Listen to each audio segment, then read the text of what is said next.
Allahu Akbar walillahil hamd.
Bismillahirrahmanirrahim.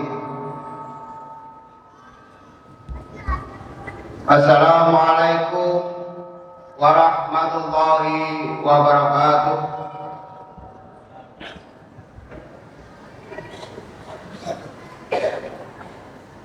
Alhamdulillahirabbil alamin.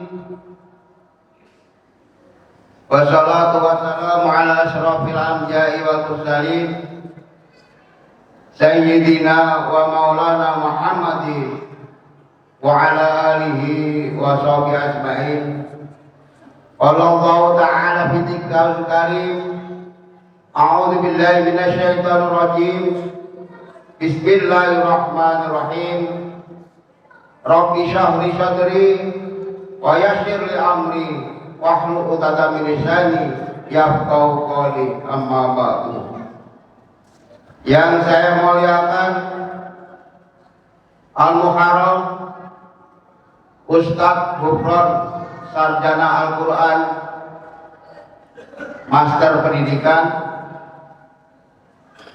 Yang saya hormati seluruh panitia Sholat Idul Adha Masjid Al-Kautsar tahun 1444 Hijriah. Yang saya hormati seluruh jamaah sholat Idul Adha di Masjid Al-Kautsar yang dimuliakan oleh Allah Subhanahu wa Ta'ala.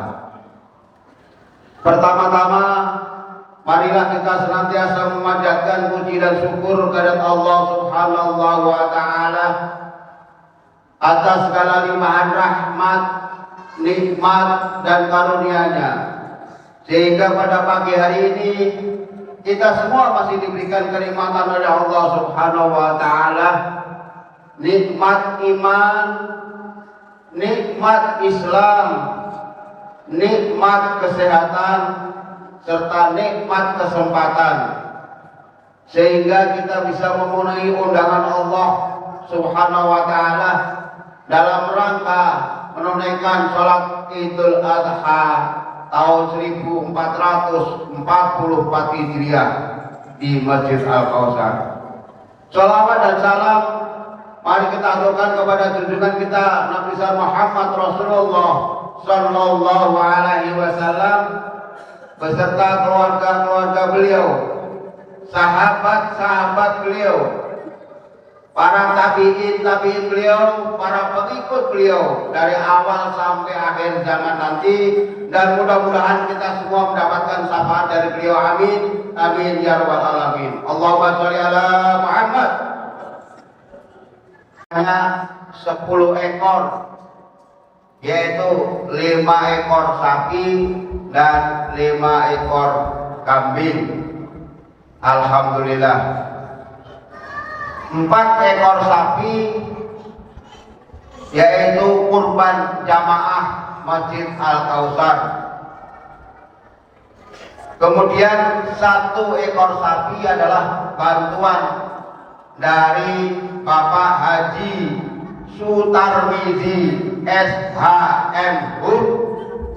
Beliau adalah Gubernur Kepala Daerah Kalimantan Barat, yaitu Bapak Gubernur Kalimantan Barat. Alhamdulillah sapinya sampai di Masjid Al-Kautsar.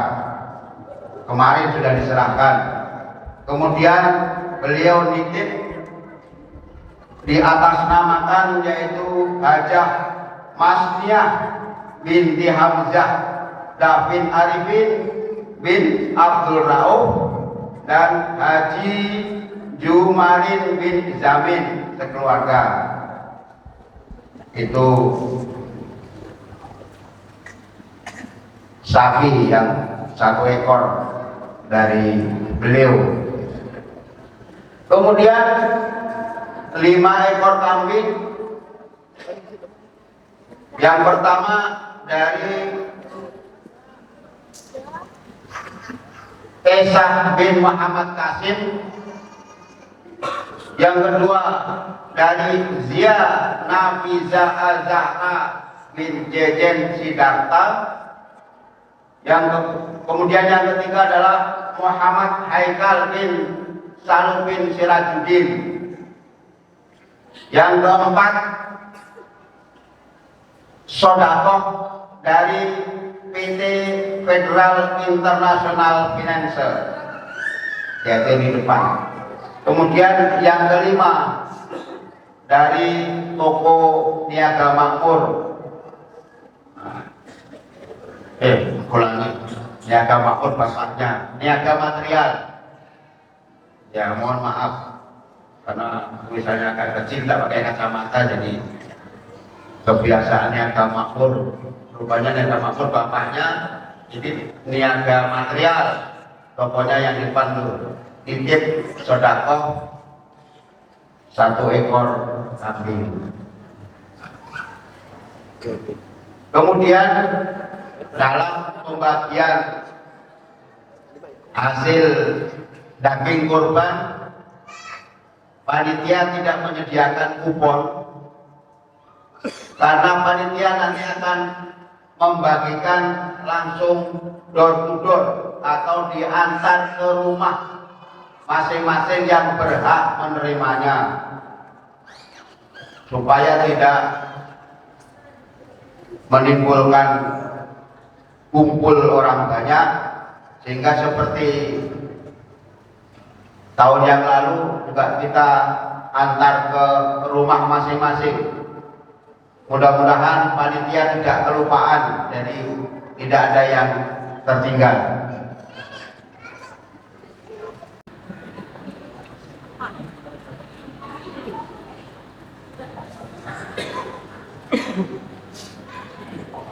Bismillahirrahmanirrahim. Assalamualaikum warahmatullahi wabarakatuh.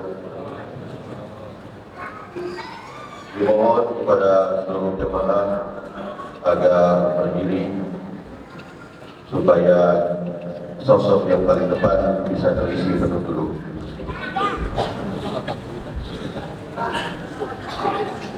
Allahu Akbar.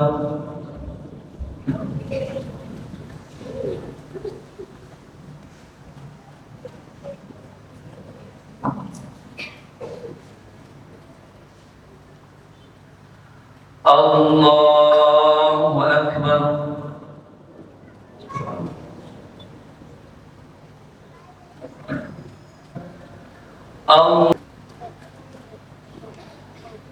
Allahu Akbar.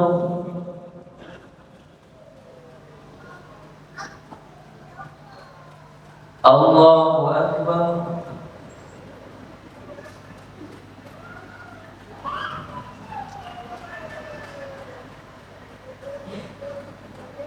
Assalamualaikum warahmatullahi. Assalamualaikum. Allahu Akbar, Allahu Akbar, Allahu Akbar. La ilaha illallah, la ilaha illallah, Allahu Akbar, Allahu Akbar, walillahil hamd.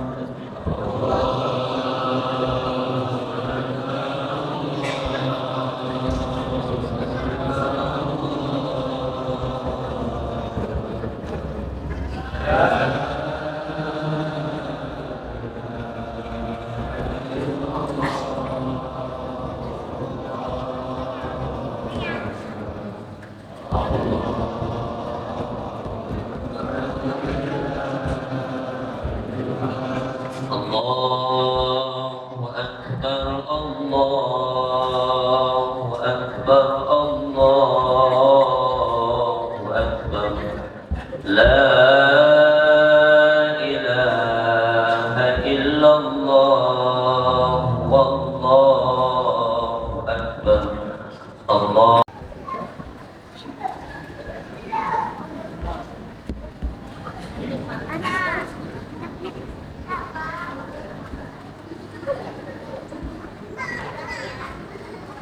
Allahu Akbar, Allahu Akbar, Allahu Akbar, Allahu Akbar, Allahu Akbar, Allahu Akbar, Allahu Akbar, Allahu Akbar, Allahu Akbar, Allahu Akbar kabira, walhamdulillahi katsira, wa subhanallahi bukratan wa asila. La ilaha illallah, wallahu akbar, Allahu akbar, walillahil hamd.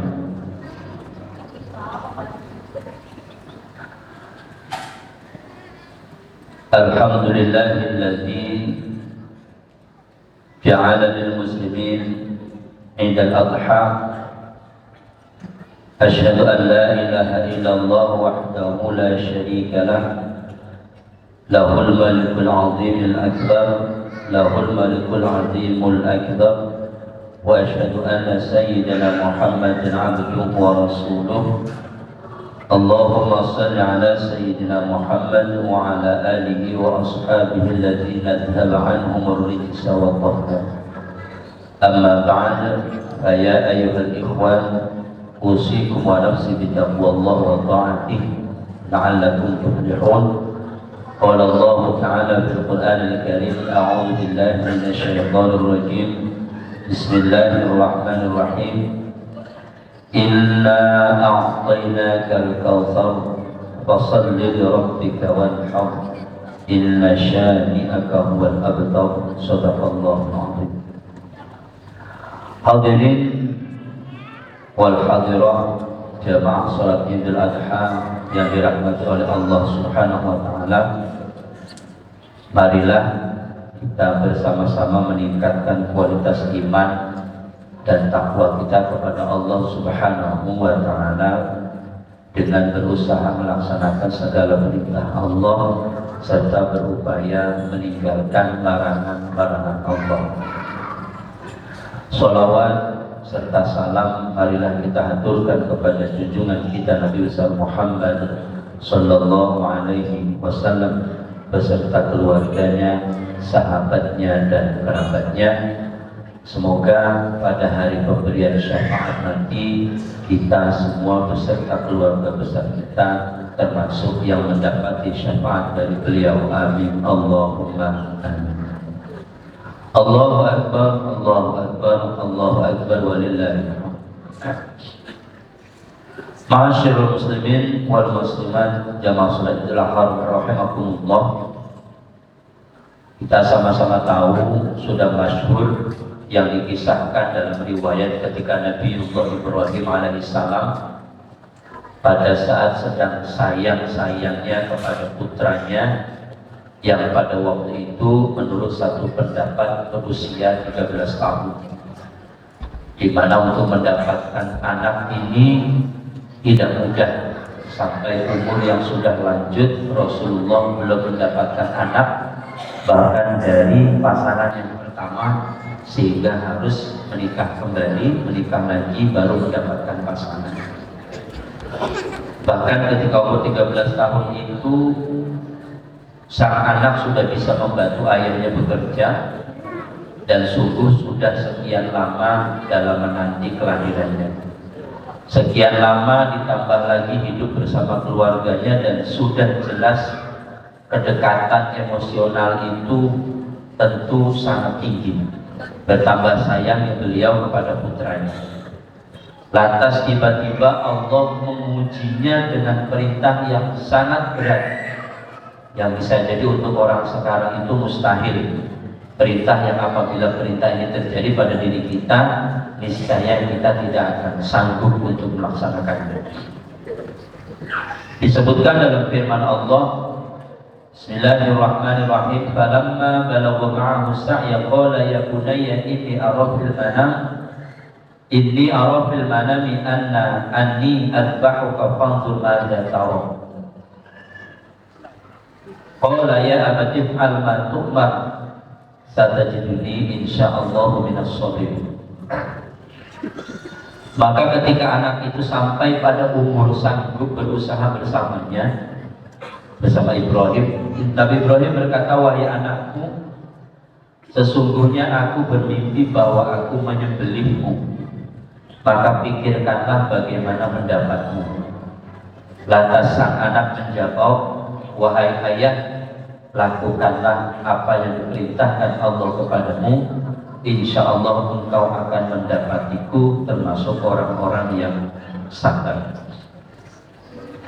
Allahu Akbar, Allahu Akbar, Allahu Akbar walillahil hamd. Nabi Ibrahim alaihissalam adalah figur yang sangat taat menjalankan perintah Allah. Demikian juga putranya, yakni Nabi Ismail, yang mana pada masa itu tentu belum menjadi nabi. Masih umur 13 tahun sudah mengerti apa yang menjadi perintah Allah dan apa yang menjadi permintaan atau mimpi dari orang tuanya. Lantas setelah keduanya sepakat untuk menjalankan perintah Allah dengan hati yang sedih tentunya dan linangan air mata, maka Nabi Ibrahim membawa putranya ke Mina dan membaringkannya di atas pelipisnya. Saat-saat penuh kesedihan itu, Nabi Ismail lantas mengatakan pada ayahnya dengan penuh keikhlasan. Jadi ketika kita melaksanakan perintah Allah dengan menangis itu bukan berarti kita tidak ikhlas. Ikhlas itu sendiri, menangis itu satu hal yang lain. Jadi ketika kita menangis melaksanakan perintah Allah, itu bukan lantas kita itu tidak ikhlas. Nabi Ismail berkata, wahai ayahku, kencangkanlah ikatanku. Jadi diikat pula rupanya, agar aku tidak bergerak. Sing-singkanlah bajumu, agar darahku tidak mengotori. Dan jika nanti ibu melihat berkat darah itu, niscaya ia akan bersedih. Lantas percepatlah gerakan pisau itu dari leherku, agar terasa lebih ringan bagiku, karena sungguh kematian itu sangat dahsyat. Sehingga penyembelihan caranya ini menjadi cara juga yang kita lakukan ketika menyembelih hewan. Menyembelih hewan itu pisaunya jangan dinampakkan ke mata sapi, ke mata hewan kurban. Mungkin dia tidak paham menurut kita, tapi tentu Allah pahamkan itu sangat mudah. Dan usahakan darah itu ditutup, bukan untuk supaya tidak ketahuan ibunya, tetapi tidak ketahuan paling tidak teman-temannya yang ada di sisi kiri kanannya yang juga menunggu akan disembelih. Itu menjadi semacam syariat. Apabila engkau telah kembali, maka sampaikanlah salam kasihku kepadanya. Jadi ketika Nabi Ismail akan dipotong itu tidak meronta, justru mempersilahkan kalau bisa secepat mungkin. Pemotongan sapi itu juga kalau bisa secepat mungkin, setajam mungkin, sekali potong itu langsung selesai. Makanya ketika berulang-ulang, apalagi sampai melepaskan letak pisau lepas dari leher, itu bisa mengakibatkan batalnya penyembelihan itu. Satu kali dalam artian sekali tekan, diupayakan tidak ngangkat, nekan lagi jangan. Dan sekali tekan terus sampai selesai, itu menjadi syariat mengingat atau melihat sejarah Nabiullah Ismail alaihissalam. Satu anugerah tentunya mendapatkan anak seperti ini. Satu anugerah mendapatkan anak yang mudah diarahkan.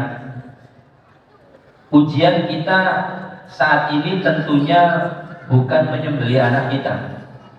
Pokoknya dipastikan kalau di zaman sekarang orang tua mimpi menyembelih anaknya, dipastikan itu bukan perintah Allah. Karena Nabi saja satu-satunya Nabi yang diuji itu sepertinya hanya Nabi Ibrahim alaihissalam. Ini pertanda tidak akan ada lagi yang perintah seperti itu. Jadi jangan coba-coba. Perintah saat ini yang dilakukan oleh kita orang tua adalah menyembelih, tanda kutip, membatasi hal-hal yang bisa menjadikan anak kita itu menjadi tidak baik. HP, sembelih HP-nya, dalam artian batasi. Bisa jadi anak sekarang tidak pakai HP, sudah menjadi kebutuhan. Hubungan dengan teman, hubungan dengan guru, ada soal dan lain sebagainya. Tetapi manakala itu dilepaskan total sama sekali, itu juga sama dengan menciptakan atau membuat generasi yang tidak baik kalau dilepaskan sama sekali. Setelah mendengarkan ucapan anaknya yang sangat baik dan taat, di mana ketaatan itu anugerah buat kita luar biasa. Para jamaah sekalian, ketika minta anaknya untuk melakukan sesuatu lantas menyatakan tidak, itu luar biasa. Ini sampai disembelih saja, sang anak mengatakan, engkau akan menemukan aku termasuk orang-orang yang sabar. Luar biasa. Setelah mendengar ucapan anaknya yang baik dan taat, dengan dipenuhi perasaan sedih tentunya, Nabi Ibrahim tidak bisa menahan air mata untuk tidak mengalir. Namun demikian beliau tetap tegar karena harus menjalankan perintah Allah. Padahal beliau sangat menyayangi anaknya. Ketika itu baru mendapat anaknya baru 13 tahun. Beliau harus merelakan anaknya untuk dijadikan kurban saat itu. Begitupun dengan Nabi Ismail, beliau sangat mencintai, menyayangi ayah dan ibunya. Jemaah sholat Idul Adha yang dirahmati oleh Allah Subhanahu wa Ta'ala. Singkat kata, Nabi Ibrahim segera melakukan apa yang telah disampaikan putranya. Setelah pisau di tangannya, ia meletakkan pisau tajam itu ke leher Nabi Ismail.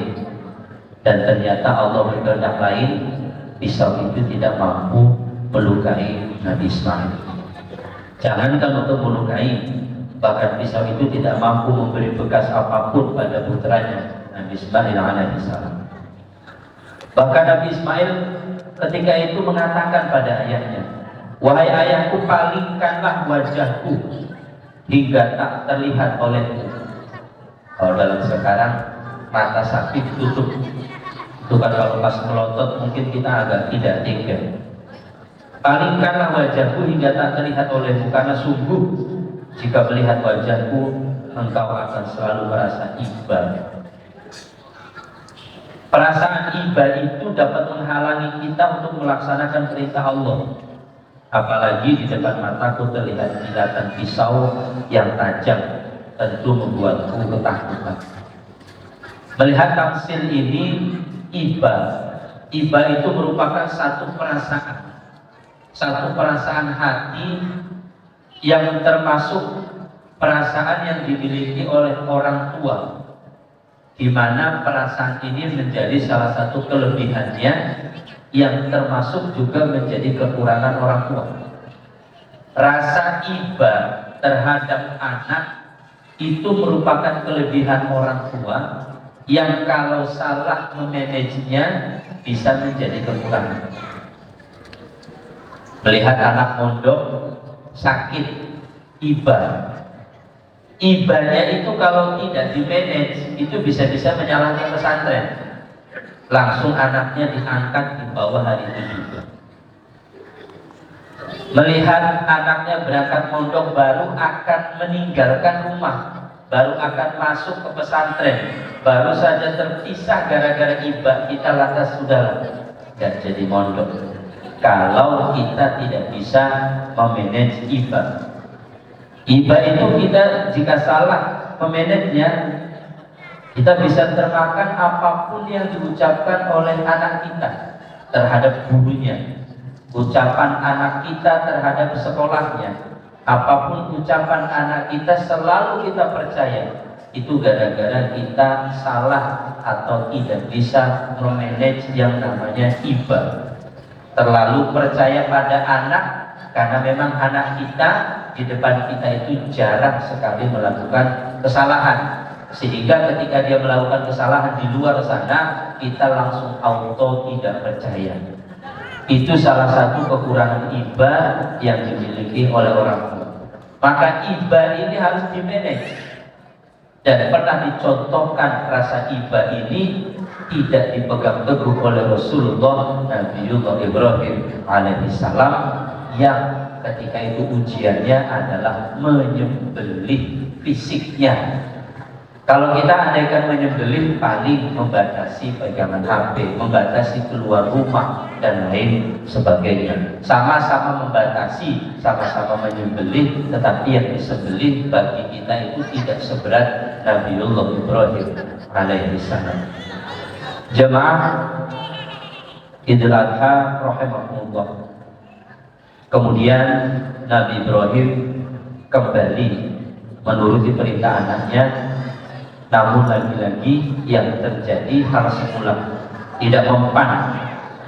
Berbagai pertanyaan muncul saat itu, di mana pisau yang sangat tajam bahkan bisa membelah batu yang begitu keras, tapi tidak bisa melukai leher Nabiullah Ismail yang begitu halus dan lembut.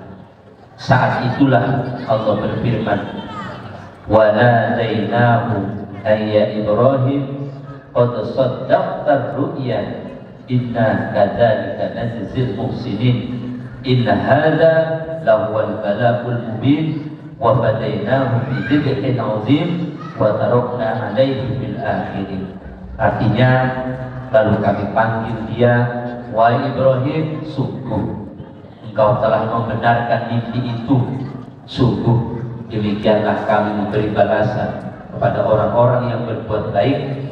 Sungguh ini benar-benar suatu ujian yang nyata. Kami tebus anak itu dengan seekor sembelihan yang besar.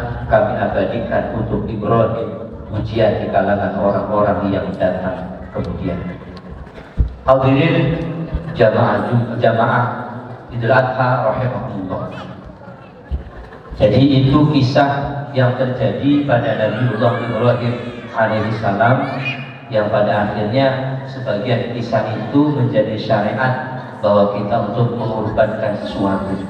Tentu kita sekali lagi tidak mengorbankan anak, itu hanya makna saja, makna yang terkandung dari pengorbanan tersebut. Saat ini yang kita korbankan adalah apa yang digantikan oleh Allah kepada kita, hewan ternak berupa kibas atau kambing atau sapi, unta dan lain sebagainya. Semoga kita termasuk orang tua yang bisa menjadi contoh anak-anak kita, sehingga anak-anak kita mudah diarahkan, sehingga kita dan anak-anak kita termasuk orang yang siap berkorban, siap diarahkan kemanapun hal-hal yang baik. Tentu semoga kita diberi kekuatan oleh Allah untuk bisa berkorban sehingga bisa dirasakan oleh khalayak umum. Demikian khutbah Idul Adha kali ini. Semoga kita semua bisa mengambil pelajaran darinya. Betapa keimanan yang luar biasa. Jangankan sapi atau domba, anak kandungnya pun rela dikorbankan demi menjalankan ketaatan kepada Allah Subhanahu wa ta'ala. Allahu Akbar, Allahu Akbar, Allahu Akbar. Allahu Akbar kabir, walhamdulillahi katsir, wa subhanallahi bukratan wa asila. La ilaha illallah, wallahu akbar, Allahu akbar, walillahil hamd. Alhamdulillah ala ihsanihi wa syukru lahu ala taufiqihi wa imtinanihi. Wa asyhadu an la ilaha illallah wahdahu la syarika lah, wa asyhadu anna sayyidina Muhammadan abduhu wa rasuluh ad-da'i ila ridwanihi, ad-da'i ila ridwanihi. Allahumma shalli ala sayyidina Muhammad wa ala alihi wa ashabihi wa sallim tasliman katsiran. Ma ba'da. فيا أيها الناس اتقوا الله فيما أمر وانتهوا عما نهى واعلموا أن الله أمركم بأمر بدأ فيه بنفسه وثنى بملائكته بقدسه وقال تعالى إن الله وملائكته يصلون على النبي يا أيها الذين آمنوا صلوا عليه وسلموا تسليما اللهم صل على محمد وعلى آل محمد كما صليت على إبراهيم وعلى آل إبراهيم إنك حميد مجيد وبارك على محمد وعلى آل محمد كما باركت على إبراهيم وعلى آل إبراهيم إنك حميد مجيد. اللهم اغفر للمؤمنين والمؤمنات والمسلمين والمسلمات الأحياء منهم والأموات. اللهم أعز الإسلام والمسلمين وأذل الشرك والمشركين وانصر عبادك الموحدين وانصر من نصر الدين واخذل من خذل المسلمين ودمر أعداء الدين واعل كلماتك إلى يوم الدين. اللهم دفع عنا البلاء والوباء والزلازل والمحن وسوء الفتنة والمحن ما ظهر منها وما بطن عن بلدنا إندونيسيا خاصة وسائر بلدان المسلمين عامة يا رب العالمين. ربنا آتنا في الدنيا حسنة وفي الآخرة حسنة وقنا عذاب النار. ربنا ظلمنا أنفسنا وإن لم تغفر لنا وترحمنا لنكونن من الخاسرين. عباد الله إن الله يأمر بالعدل والإحسان وإيتاء ذي القربى وينهى عن الفحشاء والمنكر والبغي يعظكم لعلكم تذكرون. فاذكروا الله العظيم يذكركم واشكروه على نعمه يزدكم ولذكر الله أكبر.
wasallam sallallahu alaihi